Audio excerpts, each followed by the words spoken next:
بسم اللہ الرحمن الرحیم۔ معزز خواتین و حضرات، السلام علیکم ورحمۃ اللہ وبرکاتہ۔ عقیدے کی بنیاد دوست دونوں پر قائم ہے، توحید اور رسالت۔ توحید کے بغیر رسالت پر ایمان فائدہ نہیں دے گا، اور رسالت پر ایمان لائے بغیر توحید کی سمجھ آ ہی نہیں سکتی۔ یہی وجہ ہے کہ انبیاء علیہم السلام ہمیشہ دو چیزوں کی ہی دعوت دیتے رہے کہ فاتقوا اللہ واطیعون، اے لوگو اللہ تعالیٰ سے ڈرتے رہو اور میری بات کو مان لو۔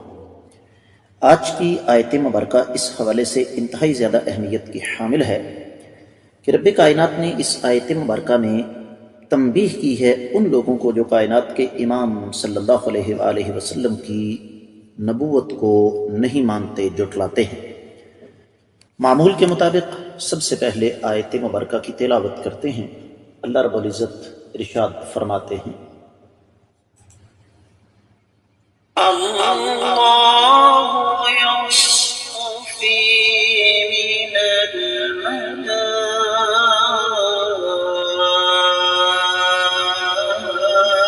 الملائکۃ رسلا ومن الناس ان اللہ سمیع بصیر۔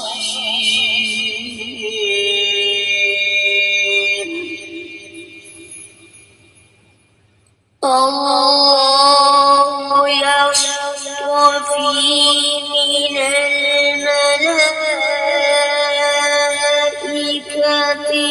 رسلا ومن الناس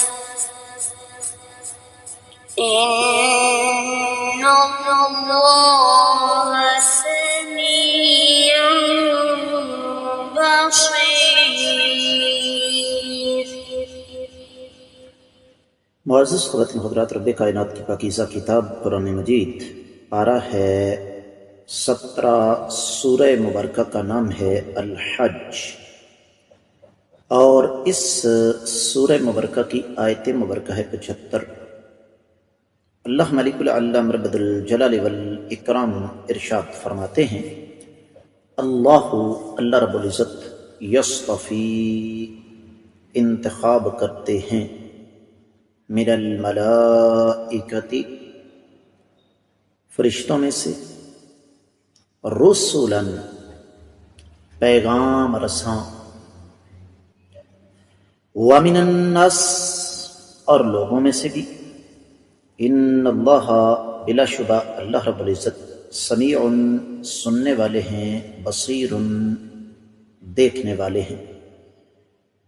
بامحاورہ ترجمہ سماعت فرمائیے گا۔ رب کائنات فرشتوں اور انسانوں میں سے پیغام پہنچانے والوں کو خود منتخب فرماتے ہیں۔ بلا شبہ اللہ تعالی سننے والے، دیکھنے والے ہیں۔ معزز خواتین و حضرات، امام ابن کثیر رحمۃ اللہ علیہ نے اس آیت مبارکہ کی تفسیر بیان کرتے ہوئے کوئی لمبی چوڑی تفصیل بیان نہیں فرمائی۔ ارشاد فرماتے ہیں کہ رب کائنات یہاں ہمیں بتا رہے ہیں کہ یہ اللہ تعالیٰ کی مرضی، اللہ تعالیٰ کی منشا ہے کہ اللہ تعالیٰ فرشتوں اور انسانوں میں سے جس کا جی چاہے انتخاب فرمائیں۔ فرشتوں کا انتخاب اللہ کے پیغام کو انبیاء اور رسولوں تک پہنچانے کے لیے، اور انسانوں کا انتخاب نبوت اور رسالت کے لیے۔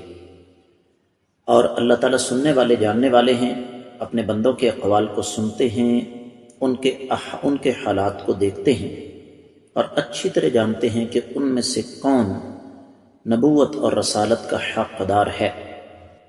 سورۃ الانعام کی 124ویں آیت مبارکہ کا آخری سورۃ الانعام کی 124ویں آیت مبارکہ کا ٹکڑا امام ابن کثیر رحمۃ اللہ علیہ نقل فرماتے ہیں، اللہ اعلم حیث یجعل رسالتہ، اللہ رب العزت کو بخوبی علم ہے کہ رسالت اللہ تعالیٰ نے کس سے عطا فرمانی ہے۔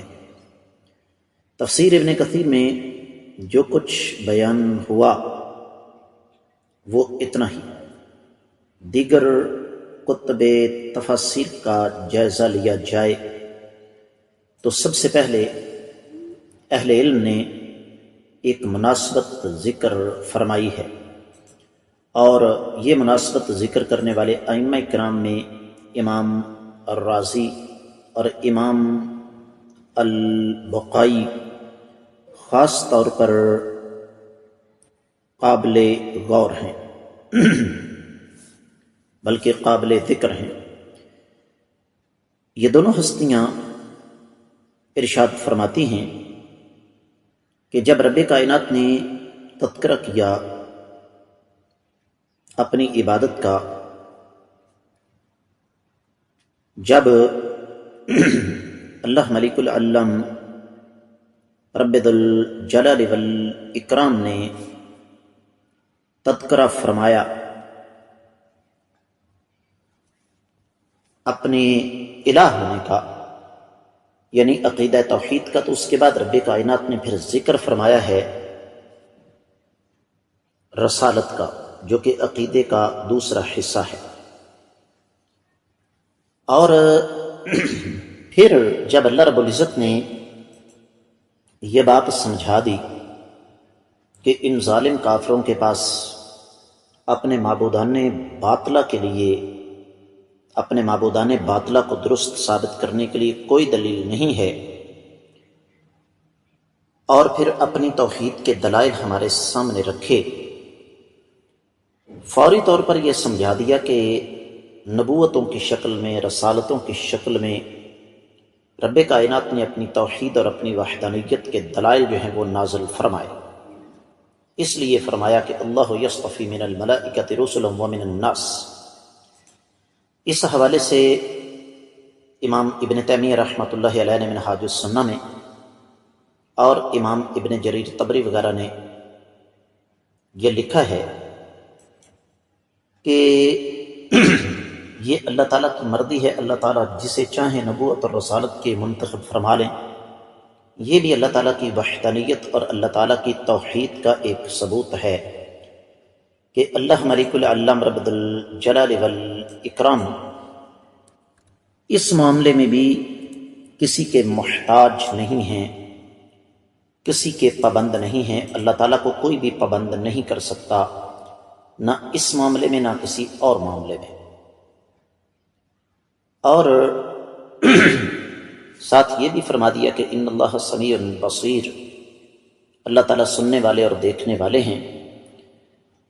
اس حوالے سے مفسرین کرام نے بڑی تفصیل کے ساتھ یہ لکھا ہے کہ انسان تخلیے میں یا محفل میں جو کچھ بھی کرتا ہے، رب کائنات اسے دیکھتے بھی ہیں اور سنتے بھی ہیں، اور اسی بنا پر اللہ ملک العلم رب ذو الجلال والاکرام نے نبوتوں اور رسالتوں کے لیے پھر مثالی لوگوں کا انتخاب کیا۔ حافظ صلاح الدین یوسف رحمہ اللہ تفسیر احسن البیان میں لکھتے ہیں کہ لفظ رسل رسول کی جمع ہے، جس کا معنی فرستادہ، بھیجا ہوا یا قاصد۔ اللہ تعالیٰ نے فرشتوں کے ذریعے پیغام رسانی کا کام لیا۔ سیدنا جبریل امین علیہ الصلوۃ والسلام وحی کے لیے منتخب ہیں، تمام انبیاء اور رسولوں کے پاس آتے رہے، پھر اللہ تعالیٰ کے فرشتے عذاب لے کر قوموں کے پاس آتے رہے، اور انسانوں میں سے اللہ ملک العلم رب ذو الجلال والاکرام نے جسے چاہا نبوت اور رسالت کے لیے چن لیا، اور انہیں لوگوں کی ہدایت اور رہنمائی پر مامور فرما دیا۔ یہ سب کے سب اللہ کے بندے تھے، لیکن کسی کے پاس بھی ربانی اختیارات نہیں تھے۔ جو لوگ انبیاء کو، رسولوں کو اللہ کے مقابلے میں شریک بناتے ہیں، ان کو اللہ تعالیٰ سے ڈرنا چاہیے۔ اسی بات کو لے کر وحدۃ التفسیر میں جو کچھ لکھا ہوا ہے اس کا خلاصہ میں آپ کی خدمت میں رکھنا چاہتا ہوں۔ وہ یہ کہ اس میں انبیاء اور رسولوں کو جھٹلانے والوں، خاص طور پر کائنات کے امام صلی اللہ علیہ وآلہ وسلم کو جھٹلانے والوں کے لیے تو سخت تنبیہ ہے، اور وہ لوگ جو اللہ کا قرآن پڑھنے والے ہیں ان کے ساتھ بغض رکھنے والوں کے لیے بھی سخت قسم کی تنبیہ ہے کہ تم لوگوں کو اللہ تعالیٰ سے ڈرنا چاہیے۔ یہ لوگ اپنی مرضی سے نبی نہیں بنے، اپنی مرضی سے رسول نہیں بنے، بلکہ یہ اللہ مالک العلام رب الجلال والاکرام کے منتخب کردہ لوگ ہیں۔ سمجھانے کے لیے معزز خواتین حضرات، میں ایک مثال آپ کو دینا چاہوں گا۔ میں ایک دین کا طالب علم ہوں، اور میں کسی آدمی کو آپ کے پاس بھیجتا ہوں، وہ کوئی پیغام پہنچانا چاہتا ہے، کوئی بات آپ سے کرنا چاہتا ہے، تو آپ اس آدمی کا احترام کریں گے، اس آدمی کی عزت کریں گے، کس لیے کہ یہ استاد جی کا بھیجا ہوا آدمی ہے، حالانکہ میں تو اللہ کی ایک حقیر سی مخلوق ہوں۔ قرآن کہتا ہے وَمَن يُطِعِ الرَّسُولَ فَقَدْ أَطَاعَ اللَّهَ، جس نے رسول صلی اللہ علیہ وسلم کی اطاعت کی اس نے گویا کہ اللہ تعالیٰ کی اطاعت کی۔ تو جس نے رسول صلی اللہ علیہ وآلہ وسلم کو جھٹلایا اس نے دوسرے لفظوں میں اللہ تعالیٰ کو جھٹلایا۔ ایک بار پھر آپ کی خدمت میں عرض کر دوں کہ نبوت اور رسالت یہ ایک وہبی چیز ہے، اللہ تعالیٰ کی طرف سے عطا ہے، یہ انسان کے بس کی بات نہیں ہے۔ اللہ تعالیٰ کی زمین پر کوئی نبی، کوئی رسول اپنی مرضی سے نبی یا رسول نہ بنا ہے، نہ بن سکتا ہے۔ یہ اللہ ملک العلام رب الجلال والاکرام کی مرضی اور اللہ تعالیٰ کی منشا ہے۔ یہاں پر ایک اور شرکیہ عقیدے کی نفی بھی ہو جاتی ہے، جسے ہم عقیدہ مختار کل کہتے ہیں۔ بعض لوگوں کا یہ عقیدہ ہے کہ نبی جو چاہے، جیسے چاہے اور جہاں چاہے کر سکتا ہے، بلکہ بعض لوگ تو عقیدت میں اندھے ہو کر انبیاء اور رسولوں کو اللہ تعالیٰ سے بھی اوپر لے جاتے ہیں، جو کہ قرآن کے بھی خلاف ہے، حدیث کے بھی خلاف ہے، عقل سلیم کے بھی خلاف ہے، بلکہ یہ اللہ اور اللہ کے رسول صلی اللہ علیہ وآلہ وسلم کی توہین ہے۔